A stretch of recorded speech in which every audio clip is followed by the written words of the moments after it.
Bienvenue dans Allo Jane, une émission produite par la chaîne du bien-être avec la collaboration technique de 3H Productions. Aujourd'hui, tout d'abord, comment ça va Geneviève Krebs ? Bonjour Richard, moi ça va bien. Et vous ? Très très bien. Quand on est ensemble dans un studio de radio, tout va pour le mieux. On va parler aujourd'hui d'un sujet que vous traitez très très souvent, puisqu'on rappelle que vous êtes coach, formé à la thérapie brève, et votre terrain d'action, en général principal maintenant, c'est le monde de l'entreprise. Dans un rayon d'action qui va de Paris jusqu'au Luxembourg, enfin toute la région Grand Est. Oui, le Grand Est maintenant. J'ai été voguée un peu plus loin, mais maintenant c'est le Grand Est. On parle aujourd'hui d'affirmation de soi. Alors ça va intéresser beaucoup de gens. Alors, en préparant cette émission, vous m'avez donné 2-3 petits conseils, ça nous arrive de travailler quand même, et de préparer ces émissions, et vous m'avez dit, attention, on ne confond pas, je serais tombé dans le panneau, moi, de toute façon, on ne confond pas l'affirmation de soi et la confiance en soi. Oui, même si c'est tout proche et qu'on a vraiment besoin de confiance en soi pour parvenir à s'affirmer, il n'empêche que c'est quand même différent. La confiance en soi, c'est un état d'être, alors que l'affirmation de soi, c'est une compétence relationnelle, une compétence qui est vraiment utile et qui permet de se faire entendre, qui permet de se faire comprendre, de pouvoir réagir lorsqu'il y a un besoin et surtout sans agressivité, dans le respect de soi et le respect de l'autre. Voilà. L'affirmation de soi, c'est vraiment, d'ailleurs, une multitude de compétences. On pourra peut-être le voir tout à l'heure. En tout cas, ça consiste à je sais m'affirmer, je sais dire mes besoins, je sais dire mes envies, mes opinions, je sais poser mes choix et l'importance de tout ça avec confiance, assurance et respect. On va essayer de comprendre un petit peu d'où ça peut venir, ce manque d'affirmation. Et comme souvent, dans ce genre de sujet, on va remonter à l'enfance. Et notamment à un certain modèle d'éducation. Exactement. Ça vient d'où ? Eh bien oui, vous avez raison. Encore une fois, de l'enfance, en tout cas de toutes ces premières années où le moi et l'estime de soi se construisent, les périodes où on prend conscience de sa valeur et où l'on prend suffisamment petit à petit de recul pour se découvrir et se connaître. Alors, oui, il y a des contextes différents, Richard. Il y a à la fois la famille qui accueille l'enfant en tant que parent. Moi, j'ai l'habitude de dire accueille l'enfant. J'ai une croyance quelque part qui veut qu'on choisisse ses parents. Ce sera peut-être l'idée pour un autre sujet. En tout cas, l'enfant va grandir soit dans une famille où il sera mis en retrait, il sera encouragé à subir plutôt que d'agir. Il va entendre des choses comme de toute façon t'es un bon à rien, t'arriveras jamais à rien, et puis d'ailleurs t'as rien à dire et ce que tu dis n'est même pas intéressant. Voilà. Donc c'est cet enfant-là qui va grandir, évidemment aura la crainte à la fois du rejet et du ridicule aussi, donc il se taira. Il y a l'inverse aussi. Exactement, il y a l'inverse dans la polarité vraiment inverse. C'est-à-dire, le parent voulant bien faire, étant très, très dans une forme de chouchoutage de son enfant, en lui disant « t'es le plus beau, t'es merveilleux, t'es le meilleur, vraiment t'es plus que celui-ci ou celui-là, tout va te réussir dans la vie, etc. » Et en fait, en pensant bien faire, ce parent-là prive son enfant du bagage de faire face aux réalités de la vie. Parce que c'est quoi les réalités de la vie ? C'est aussi la contradiction, la frustration, le refus et de temps en temps aussi des échecs. Et quand on n'est pas habitué à ça depuis le jeune âge, par exemple l'échec, oui, ça peut arriver. Mais on sait comment réagir, on sait apprendre de l'échec et se relever. Mais ces enfants-là ne sont pas préparés. Et donc, lorsqu'ils sont confrontés à ces contextes-là, nouveaux pour eux, ils sont juste sans voix. Ils sont juste eux aussi, en train de subir. Alors, est-ce que s'affirmer, c'est savoir dire non? Oui, mais pas que. Et pas que, oui. Mais non, pas que. Déjà, c'est aussi savoir dire oui. Déjà, oui. Voilà. Et tout à l'heure, je vous disais, c'est une compétence relationnelle. Et je vous ai dit, en fait, il y a plein de compétences, de sous-compétences par rapport à cette grande compétence relationnelle. Alors, savoir dire non, évidemment, c'est le plus connu. Mais il y en a d'autres. Il y a aussi savoir prendre sa place. Savoir s'imposer, savoir s'exprimer sans s'imposer. Tout à l'heure, on l'a dit, ça n'a rien à voir, cette expression n'a rien à voir avec quelque chose d'autoritaire, d'agressif ou de méchant. Il faut savoir poser des limites et se faire respecter. Oser demander. Il y a des gens qui ne savent pas recevoir, mais qui ne savent pas non plus demander. Demander sans exiger, sans ordonner, sans non plus se victimiser en pleurnichant. Bon, ça nous arrive à tous, hein. Mais justement, ça nous arrive quand on laisse un petit peu trop aller et quand on se manque de respect, on pourrait arriver à des formes de demande. Au lieu qu'elles soient des demandes directes, on pointe du doigt ou on pleurniche au lieu de poser directement son besoin. Savoir faire un feedback, on en fait tous les jours. Savoir faire un feedback, donner son avis, savoir faire une critique constructive, ça aussi, c'est l'affirmation de soi. Je vous ai dit tout à l'heure, défendre ses besoins, demander quelque chose parce qu'on a un besoin. Bon, on peut déjà l'assouvir soi-même, mais demander, déjà, c'est se connaître soi-même. Au fait, mes besoins, c'est quoi ? Il faut que j'ai un regard sur moi pour pouvoir l'identifier. Connaître ses besoins, c'est aussi les respecter, c'est agir pour les combler. Et donc, aller au-delà de sa zone de confort.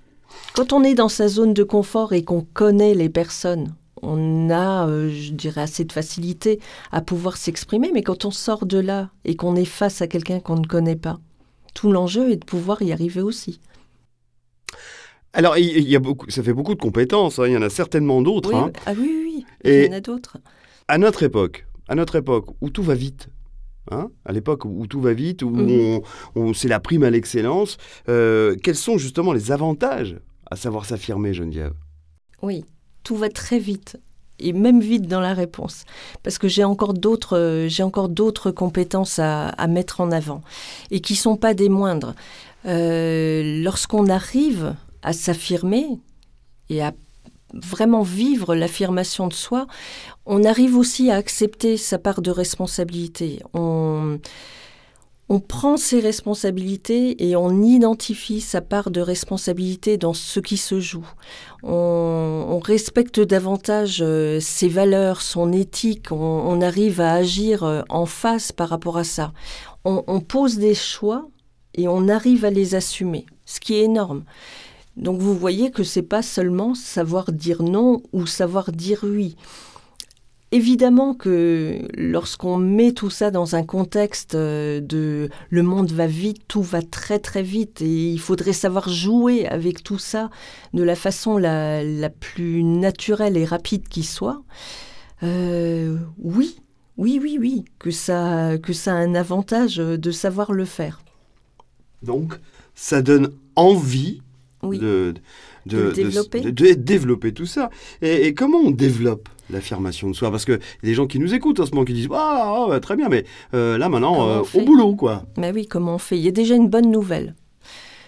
C'est pas parce que vous avez eu une enfance qui pourrait ressembler de près ou de loin à ce que j'ai pu présenter tout à l'heure que ça y est, c'est cuit. Non. Tout est possible dans l'affirmation de soi puisqu'il s'agit d'une compétence. Donc il est tout à fait possible à tout moment d'apprendre les compétences relationnelles. Voilà, ça c'est déjà une très bonne nouvelle. Ensuite, comment on fait? Si on ne va pas chercher la base, le fond du fond et la cause de nos blocages, l'affirmation de soi, elle va être très très timide. Donc surmonter ses peurs, identifier ses complexes et travailler dessus, ça aussi c'est nécessaire. Donc travailler sur son passé, ses traumatismes s'il y en a, les blocages, etc. Faites-vous aider si, par exemple, l'auto-analyse ou l'auto-coaching ne suffisait pas, faites-vous aider. Si c'est l'occasion d'engager une analyse, engagez une analyse. L'important, c'est de revisiter votre parcours et d'identifier là où il y a eu des zones d'ombre qui pourraient vous bloquer dans l'affirmation de soi. En tout cas, il faut être au clair avec qui je suis, qu'est-ce qui est important pour moi et surtout qu'est-ce que je veux, puisque derrière, j'ai à le défendre. Voilà, donc pour inspirer de toute manière le respect et oser s'affirmer, il convient déjà de se respecter soi-même, d'être en confiance de soi et de s'estimer, parce que sinon, on ne peut pas y arriver, on est bien d'accord. La peur de déplaire, et le rejet, le sentiment d'infériorité, tout ça, ça pousse à subir plutôt que d'agir. Donc, travaillez là-dessus aussi. Commencez aussi par le plus facile. On dit souvent que lorsqu'on est en apprentissage d'une nouvelle matière, d'une nouvelle compétence, dans un nouveau secteur, commencez déjà par les petites réussites. Là, en l'occurrence, puisqu'il s'agit de s'exprimer avec bienveillance et avec respect, commencez par dire ou redire des belles choses si vous avez oublié de le faire. Soyez attentif aux critiques. Mettez ça sur l'épaule en disant « on me l'a dit une fois, on me l'a dit 2 fois, on me l'a dit 3 fois. Tiens, je vais prendre du recul, je vais écouter et ensuite je vais m'affirmer, je vais me poser par rapport à ce que j'ai entendu, soit par des actions d'amélioration, soit tout simplement en posant un avis. Réapprenez à parler gentiment et avec tact. Ça aussi, peut-être qu'on oublie de prendre le temps pour faire ça. Donc ça, ce sont des actions qui sont plutôt faciles, qui ne coûtent pas énormément. Et si on commence par là, ça peut bien se passer. Il y a des pièges aussi à éviter, Richard. Lesquels? Oui, il y a des pièges. Tourner autour du pot. Tourner autour du pot plutôt que de dire directement ce qu'on veut ou ce qu'on a à dire. Il y a des personnes aussi qui manipulent, qui cherchent soit à faire culpabiliser, enfin ils manipulent, ils prennent des chemins détournés, ils se détournent de la demande. Ils rentrent dans la comparaison, ils vont se plaindre, etc. Ils vont pleurnicher, comme j'ai dit tout à l'heure, au lieu de poser vraiment la chose. Quand je dis la chose, c'est le besoin, c'est la vie, c'est le questionnement, c'est le recadrage, c'est la prise de décision. En tout cas, poser directement. Non seulement ça permet de gagner du temps, mais c'est beaucoup plus authentique et beaucoup plus respectueux, à la fois pour soi comme pour l'autre. Et surtout,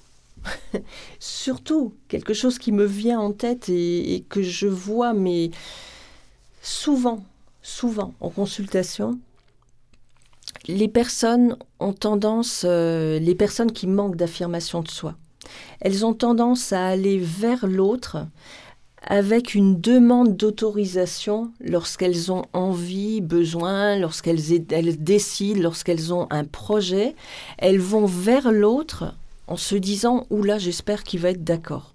Donc avec une demande d'autorisation, alors que l'affirmation de soi, c'est pas demander l'autorisation. L'affirmation de soi, c'est informer de mon projet. J'informe évidemment que lorsqu'il y a des enjeux avec des personnes qui nous sont chères ou même qui sont très investies dans les projets, évidemment qu'il faut tenir compte et rentrer dans un dialogue, dans une négociation, etc. Mais en tout cas, ce n'est certainement pas aller demander une autorisation. Quand je dis ça, évidemment, on est hors cadre entreprise parce que parfois, il y a des autorisations à demander. C'est ce que j'allais vous dire. Exactement. Voilà. Et puis, il y a des postulats. Vous aviez envie de réagir, allez-y. J'avais envie de réagir et tout simplement de conclure que ça donne véritablement envie de se faire aider et que, justement, on peut vous demander conseil. Hein. On peut vous demander des conseils, vous répondez via la chaîne YouTube régulièrement. Il y a pas mal, vous avez pas mal de travail, et puis bon, mais on essaye quand même de répondre à tous les commentaires et à toutes les questions sur la chaîne YouTube. Via la chaîne, via le mail, oui, en général, je réponds. Vous pouvez aussi suggérer des sujets, et si c'est dans le domaine de compétences de Geneviève Krebs, eh bien on se fera un plaisir de faire un podcast, une émission radio ou un jour une vidéo sur le sujet que vous nous aurez demandé. Oui. Alors on va s'affirmer et puis on va apprendre à dire non. Tiens, hein, on va apprendre à dire non. Je peux encore vous proposer 2 postulats pour y arriver plus facilement. Postulats, c'est-à-dire vraiment des idées averties qui vont vous aider à aller vers l'affirmation de soi. Déjà se dire que l'autre n'est pas responsable, il n'est pas coupable non plus, ni de mes manques, ni de mes frustrations, ni de mes décisions. Si moi je ne sais pas prendre des décisions, c'est pas à cause de l'autre, c'est parce que je les prends pas, tout simplement. L'important, c'est ce que je fais pour agir et pour sortir de l'attente. Ne restez plus dans l'attente. Allez dans l'agir pour atteindre ce qui est bon pour vous. Voilà, ça c'est vraiment 2 postulats qui font prendre conscience de la responsabilité qu'on a dans ce que l'on fait pour soi. Et de l'importance de s'affirmer. Et de l'importance de s'affirmer. Bah oui, j'ai tout compris. Ah bah oui, ça se voit déjà dans votre posture. Allez, on vous souhaite le meilleur, bien entendu. On vous dit à très très bientôt pour une nouvelle édition de Halogène.